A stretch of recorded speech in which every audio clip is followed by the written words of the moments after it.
The hustle and the struggle. Every day of the week. The hustle and the struggle. Every day of the week. The hustle and the struggle. Every day of the week. The hustle and the struggle. All right, we're good to go. Welcome to the Hustle and the Struggle. It's myself, PvP, and my partner here, Jameson. Definitely. Guys, how you guys doing? Jameson here with hanging out with PvP. Back with another episode of the Hustle and Struggle, episode number 3. We were off air for a little while. We had a couple little issues, or I had a couple issues to deal with. So we were kind of holding off on the show for a little bit, but we are back up and running, and we are in full force, and we plan on doing, 2 to 3 of these episodes a week, every week, and kind of grow it and see how it goes and see what happens from here. Excellent, excellent. And Jameson, tell the people what you specialize in for the people who don't know, but tell the people what you specialize in. Right now, I specialize in my main source of income is Amazon FBA. I do that full time, along with I do eBay part time. Kind of took a little bit of a break from it, but I'm getting back into clothing and pretty much the stuff I can't sell on Amazon, or items that I sell on Amazon brand new that get returned that I can't do anything with. I'll throw them on eBay and recoup as much money as I can, like just whatever. Sometimes I'll buy items and they'll end up being broken. I can't sell them on Amazon. I'll sell them on eBay for parts, if there's money in it. So if not, I'll just throw it in the trash. But I do a little bit of everything. Every day I try to learn new products to sell, new items to sell, just learn a little bit different tricks to do so that way I can kind of grow my game and just keep progressing as a reseller and a hustler and just keep on moving forward. Awesome. And you're full-time as well, Jameson, is that right? Correct. I am full-time. All right. And myself, I was full-time for the last 8 months, but I'm going to be hopefully starting a job this upcoming week. And I specialize in eBay mostly. I do FBA. I also do some Kindle, and under that umbrella, CreateSpace and audiobooks as well. And I'm always kind of changing my plans and how I'm going to go ahead and develop things. But I finally decided, I was talking with a friend last night that had seen my videos and had seen my podcast, and I had known this friend from some time ago, and they had asked me for some help on how to actually start up with eBay. And I went to their house up in the Bronx yesterday and sat down with them for a while. They were excited, they were jazzed, but they, when you first find out about something new, you want to do everything. I want to do this, I want to do that, and I my advice that I repeated over and over again is just get good at one thing and continue on. And then once you get really good at that, then jump into other things. But get good at one thing. Exactly.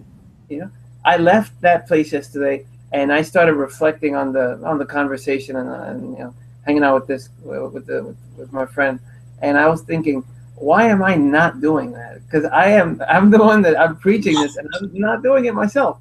Like my plan during this time, I also do sell on Etsy as well. I have a love-hate relationship with Etsy, but I also do sell on Etsy.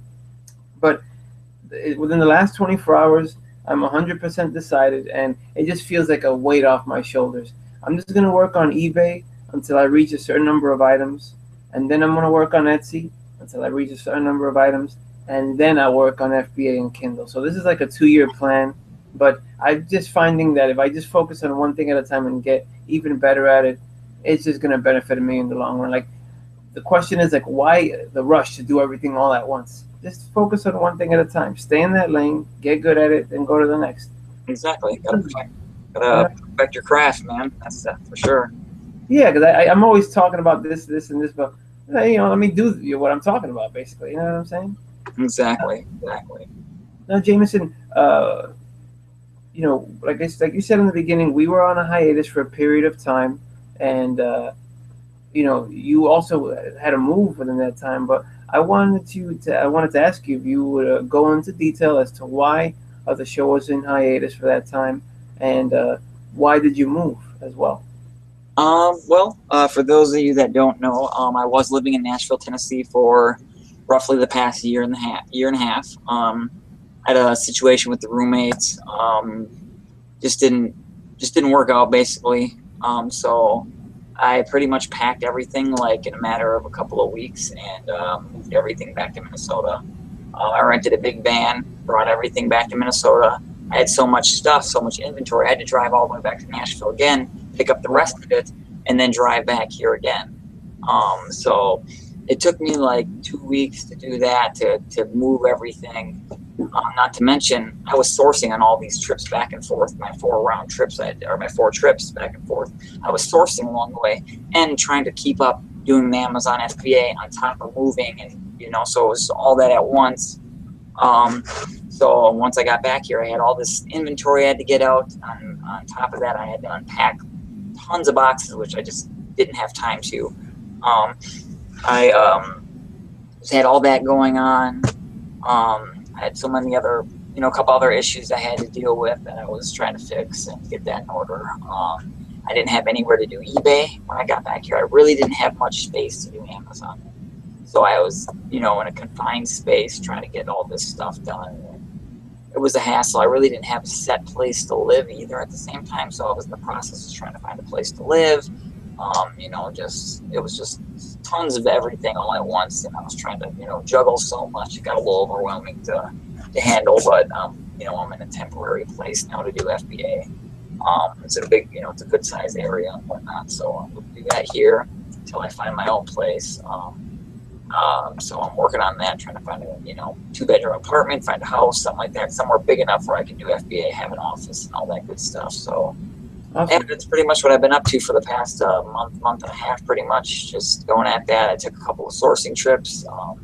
Pretty much what I've started doing is every other 2 weeks, which is every payday from Amazon FBA, I rent a vehicle for a week because my personal vehicle is a small little 2-door car that doesn't fit much inventory. So I'll rent a vehicle for a week and I'll just do nothing but source for a week, and then I'll spend the next following week sending it, prepping it, cleaning it, testing it, sending it in FBA. So I spend 2 weeks sourcing, 2 weeks prepping and shipping, and I try to send out, 4 shipments a month, still 2 in my shipment weeks, and then I get all that out. Try to get out 400 or 500 items a month to Amazon. All on top of that, while I'm trying to prep for Q4 and learn and just network with different resellers, work on different plans, ideas, so we can share our knowledge and we can all grow. It's been a pretty big hectic mess, but. Definitely trying to, get it going and get back onto a more regulated schedule, I guess. So Definitely.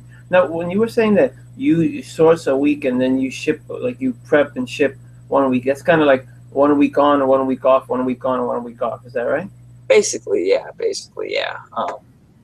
Pretty much doing that with no days off. I don't think I've taken a day off, probably in a year.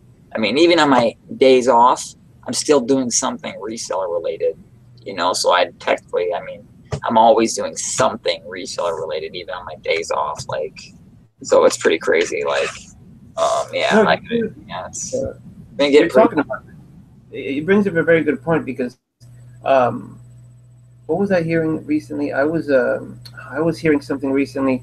I think I was watching a video, a YouTube channel. I don't know if it was Steve Rakin or someone else, but the question came up. I saw this in 2 different places. Like we're working so hard to have a particular lifestyle, and we're just always working. Like, when are we actually going to have this lifestyle?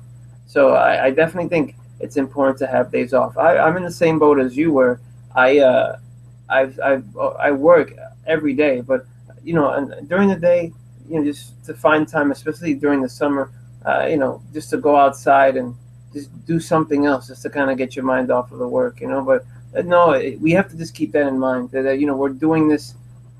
I know that we didn't choose to be full time to just work all the time. We chose to be full time to have freedom of our time. You know what I'm saying?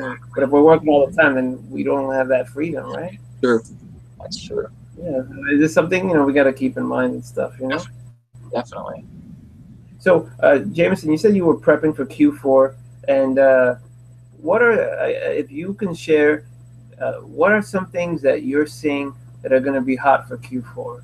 Like amongst the folks that you talk to, because you definitely are much more connected than I am in the sense of through the social media and talking to other resellers and meeting up with other resellers that you have done a number of times. And I think it's so helpful and so you get so much out of meeting other resellers.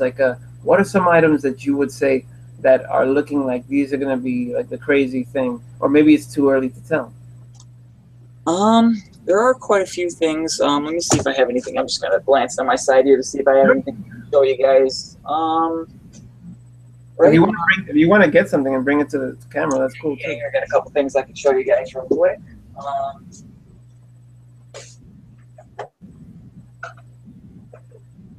Now, Jameson is going ahead and getting some items. And like I said, folks, Q4 is right around the corner. We're already halfway through September. So October, November, those are right around the corner. So, you know, good to start getting prepared, getting your shipping supplies in order so you don't run out of shipping supplies, and places that, you know, that you can buy shipping supplies from, they don't run out of supplies. So just start getting things in order for sure. Now, James, what were you going to show us? Right now, one of my bigger focuses is the Amiibos. A new wave just came out, so I've got a big stack of them, you know, just random. Here's one character that just came out, Olimar. He should be pretty decent. Dr. Mario.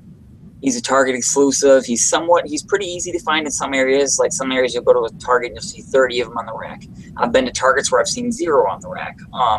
He is a Target exclusive, so I'm not sure how profitable he'll be, or if he won't. I mean, I've never seen a store exclusive not be profitable.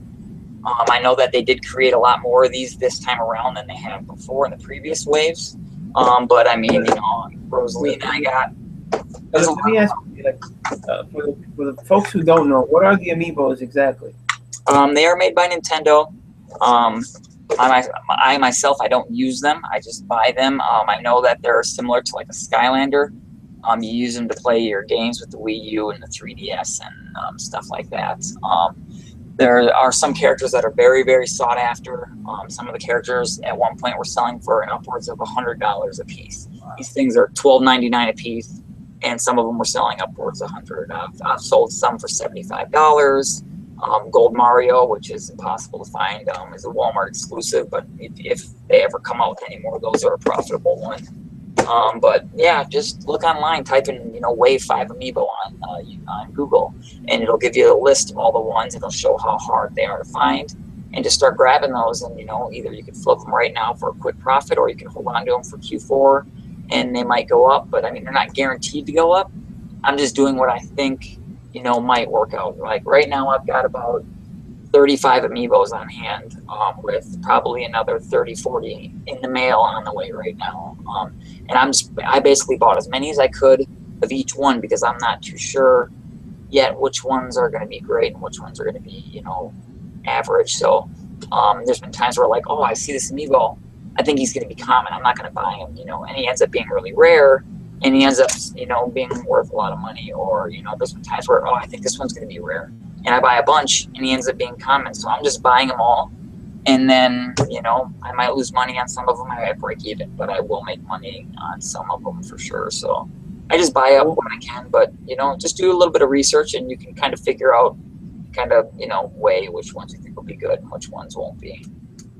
So the Amiibos for sure is something to look out for. Definitely. Do you think like the Star Wars stuff is going to be a thing as well? Like when a Q4 comes and the movie comes and stuff? Yes, but at the same time, no. You can buy regular Star Wars stuff that's not labeled with like the Episode 7. Disney, Amazon, I'm not too sure what's going on with that, but pretty much everything Star Wars Episode 7 that I've come across is restricted. What? So That's great. It really hit us with the curveball for that one. But there are some, you know, like regular Star Wars stuff that you can sell. That's just Star Wars, you know, like a Star Wars item, but it doesn't say Episode 7, or it's not for the new movie. You can sell, you know, I bought some Star Wars bed sheets the other day for $19 a piece at Target's.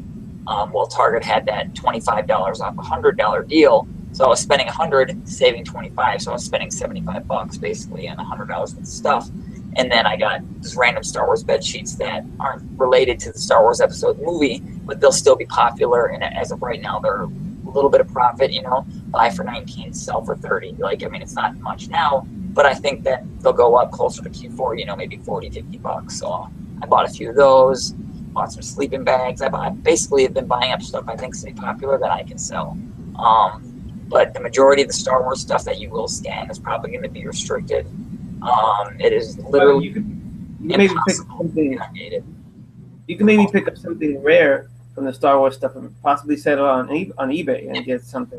That is my backup plan as well. I do have a few Star Wars Episode 7 toys that I haven't decided what I'm going to do with yet. I know that they're hard to find. You know, I was buying them for $80, and right now they're worth $130 on Amazon. You know, so I can't sell them on Amazon, but I'm still gonna. I have about 4 or 5 of them. It's a Target exclusive toy, and I don't see them very often. Except when Target restocks. I know when they restock, I try to show up at all the Targets and pick up as many as I can. But you know, just if you can learn, you know, when your Target store is going to restock toys and whatnot. Each Target that I've come across has been different. Some Targets restock on Monday, Wednesday, and Friday. Some might stock on Wednesday and Friday. You know, it depends on how busy they are. Some even stock every day. I have a busy Target right up the street from me that they restock toys every single day. Different, you know, different things every day. But you know, you can kind of catch, you know, when they're doing it. They do it at different times. Some might do it in the morning. Some might do it in the afternoon. There's the one up the street from me that they'll stock their stuff at 11 p.m. at night. You know, when they close at midnight or whatever. I'll go up there right before closing and I'll pick up a couple things for Q4. You know, last year the Max tow trucks were really, really hot, and I would just be able to find, you know, they'd fit like 2, or I think you could fit 2 on a shelf at Target, how they did it. I would just go up there, grab the 2, and go to the next Target tomorrow or whatever, you know, or go really early in the morning and you can get, you know, but, you know, just do your research, and, you know, you hit enough stores, you will find stuff. There's more than enough for pretty much every reseller to go around. You know, there's a lot out there that's profitable. That's cool. You're giving great information, Jay.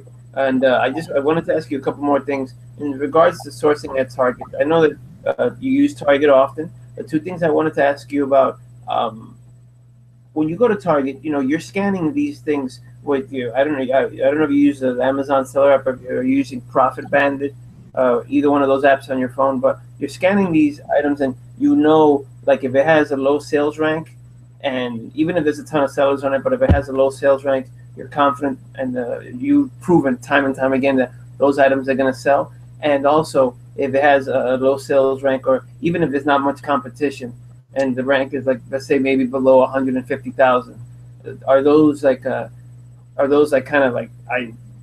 of spotlights to go ahead and like oh, I got to pick this up?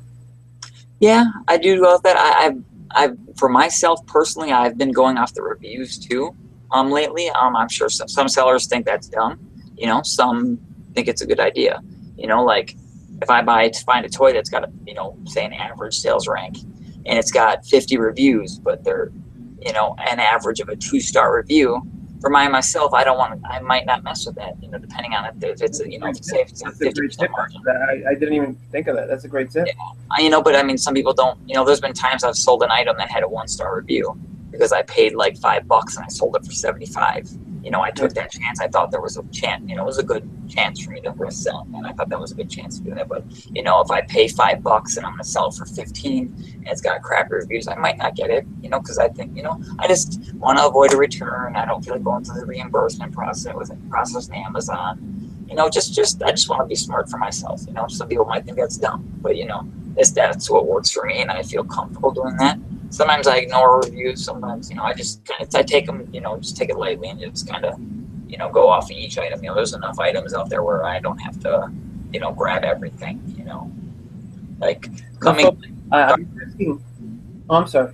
No, I'm sorry, Jay. I didn't mean to interrupt. Like, now, folks, I'm asking Jameson all these questions because he is a very successful FBA seller. He knows what he's doing when it comes to FBA. If, you know, Jameson says, like, now is a good time to start getting into toys, then, you know, I very much take his word for it. Like, this guy, he's not just some guy that just started on FBA yesterday. He's been doing it for over a year, and he's been very successful with it, having $10,000 plus months. Like, this guy's no joke when it comes to FBA. So, Jay, you would suggest, like, maybe now, I know the electronics is your main bread and butter, like, for most of the year. Like, toys is now, right? Like, toys, I mean, you always do toys throughout the year, but toys is definitely kind of now, but electronics is your main bread and butter. Am I wrong or right in saying that? Yes, correct. Yep, I'm kind of transitioning out into the toys a little more. I'm doing a little bit of both, because a lot of the toys that I'm getting are holds for Q4, you know, for better profit margins. I'd say probably 60% of my toys I'm holding for Q4, 40% I'm just selling for a quick flip just to get some money back, make a little profit so I can keep on building my money to source with. And then also I'm still doing the Goodwills, doing the, the used electronics. If you do the used electronics, you will get more returns. Just cover yourself, clean everything, test everything, trying to make sure you can include everything that comes with it. I know in the beginning I was taught that you didn't need to include everything. Like in the beginning I used to buy, say, a Nintendo 64 console with the cords, controllers, and the games and all that. I used to sell everything separate. I would go on a listing that would come with controller, cords, console. I would sell console only, just because that's the way I was taught. I didn't do the research. I just kind of followed. Luckily, I never got a complaint. I never got in trouble, thankfully. But now I'm getting smarter, and I'm covering myself. I make sure I don't do that. If I want to sell console only, I'll find a listing for that for console only. If not, I'll have to create one. But just make sure if you sell used stuff like that, games, electronics, that comes with everything. Get the manuals if you can. Print up the manual online. I've been printing up the manuals online. I just bought a big stack of papers so I could print up all the manuals for everything. So that way they have the manual. If they're confused on how to use the electronic, I don't want them to say, oh, this is defective because I can't figure out how to work, so it's got to be broken. So I include 100-page manuals sometimes. So that way I cover myself and just, give the customer a good experience. They can have everything at their fingertips to basically get the product to work. I include all the cords. Sometimes I'll even include extra cords, like sometimes like with the routers, people just include the router and the AC adapter. I'll include Ethernet cables too, just to throw them in there as extras just in case they need an extra pair or something like that, Now, folks, this is very important, what Jameson is saying, because it's something that I've even done. And, in the future, when I start doing more FBA, this is the key thing that he just said. And I've talked to other resellers in the green room, and this is a Facebook group run by Steve Rake and the Bonafide Hustler, College Picker, and Young. A great group, and it's a paid group, but the information that's in there, you will make that money back in no time. But what I'm just trying to say is, I just want to reiterate what he just said.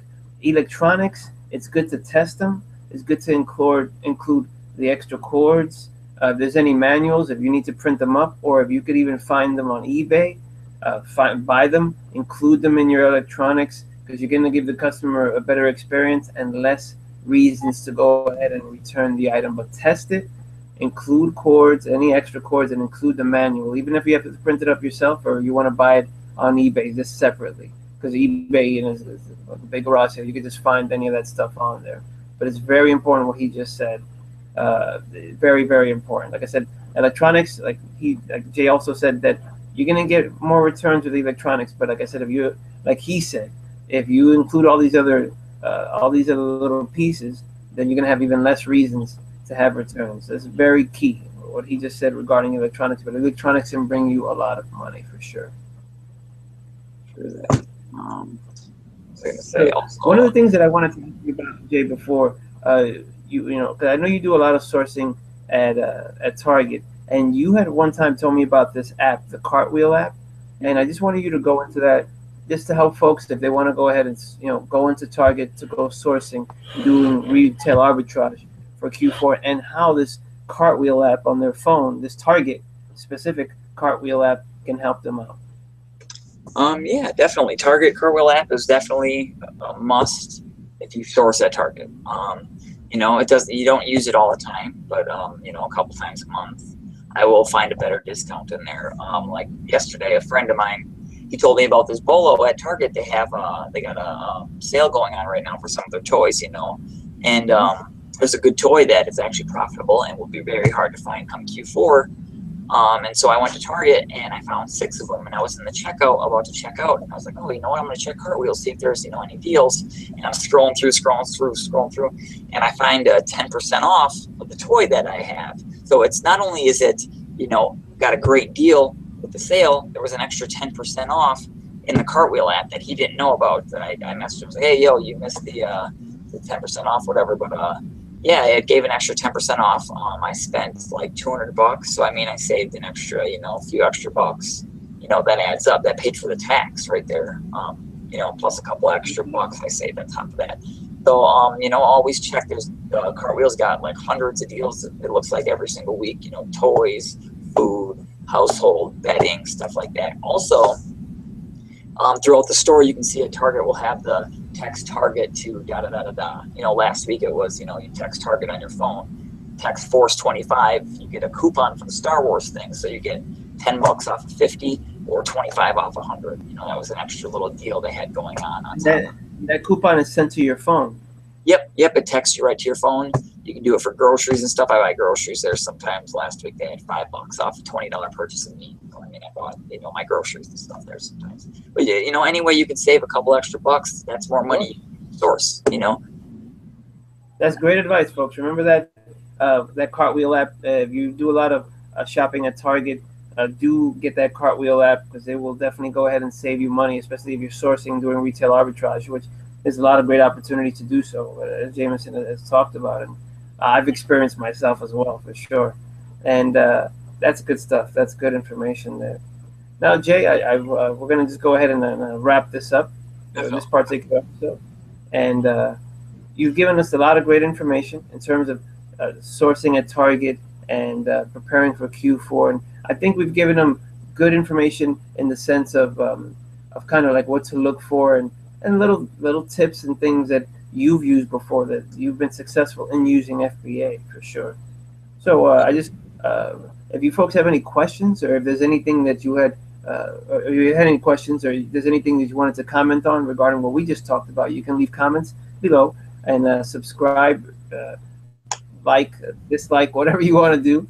But that would definitely go ahead and support us for sure. And we are gonna 100%, like Jameson said, come at you with more episodes. 3 episodes a week. That's what we're going to be shooting for. And Jameson, do you want to say anything to the people in closing? Yeah, for sure. Let's see here. I'm gonna see if I can find another. See, I was also going to tell you guys to keep an eye out for you know, if you go to Goodwills and do, you know, if you source at Goodwills, you know, start like looking. I'm gonna get, you know, you get people, like a lot of people pass up, like, you know, cake pans, you know, like cast iron pot pans you can sell on eBay. You know, just look in sections that people normally don't go to. You know, I go into like the houseware section and look at stuff. You can, you know, once in a while you can find, you know, silver, you know, plates and things like that, sterling silver things. You know, I mean, it's rarity, but you know, it's out there. You know, like go into the sections other people don't go to. You know, like when I first started reselling, everybody's like going here, here, here, here, and here. And, you know, there was a couple areas I saw people lacking in, or just, you know, not going in. Maybe the money wasn't good to them, but I started going into other areas where people didn't. And I, you know, found ways to make an extra couple bucks here, extra couple bucks there. You know, go into the sections where people aren't going to. If you go into a Goodwill, you see a big pile of just random crap all over. Dig through it. You can find gold in those piles, you know. Like some people think, you know, that like, oh, this just looks like a bunch of garbage, you know. Like they won't sift through a big bucket full of random cases and random things. Like you can find so much stuff in there. I found consoles, you know, Game Boys, you know, eye clickers, you know, TV remotes, you know, controllers to video games, just tons of stuff that just try to go where other people aren't going. You know, try to focus on something different, and you know, or you know, there's so much other ways to make money out there. You know, go to spend an hour at Goodwill, just you know, look around at things that you normally wouldn't look at. Research. That's why I love you. That's the one thing I love about eBay, is that you can sell almost anything on. You can sell sand on eBay. I'd say like rocks. You can sell a box on eBay. I'm serious. You know what I mean? So, you know, that's what I love about eBay. That you can, you know, sell anything and everything on there. But these are all just avenues that we can all use to go ahead and make either extra income or side income, or make it a full-time income. Just make a plan, and you can definitely go ahead and do that. And this is the journey that I'm on.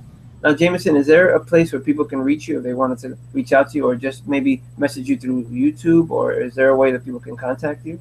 Message me through YouTube. You're welcome to hit me up on Facebook, Jameson Philippi. You know, just look me up on there if you have any questions. I have people constantly, you know, hit me up asking questions. I have no problem answering them. But yeah, just hit me up and I'll get to you when I can. I have no problem chatting. I like meeting new people. If you live in, you know, Minnesota, St. Paul area, you know, hit me up. I'd love to go sourcing with you. I like sourcing with new people, meet new people and stuff like that, exchanging information. So yeah, hit us up anytime. We'll be back in a couple of days with another episode. We look forward to, you know, give us some constructive criticism. You know, if you see lacking, show it all. You know, show us how we can improve. We're still new. We're still learning. You know, if we suck, and we don't know that, we'll never be able to improve. So let us know, like, oh, hey, this does not look cool. This is not good. You know, we can't improve unless we know we are lacking in an area. So let us know if you think we suck in a way, or if you say, hey, you can do better doing this. You know, throw some advice at us. You know, if you guys got questions, ask in the comments, and we'll be happy to answer them for you. But I think that's all we got for right now. Excellent. Feedback is definitely always welcome. Constructive feedback, especially. Myself, I do have a show and a podcast. It's called The Reseller Rising Show, which you can find on YouTube, and The Reseller Rising Podcast, which you can find on iTunes. You can visit me on my website there. It's pvpfromnj.com. And Jameson and I just wish that this information finds you in a great place. And thanks for watching. Thanks, guys. Peace out.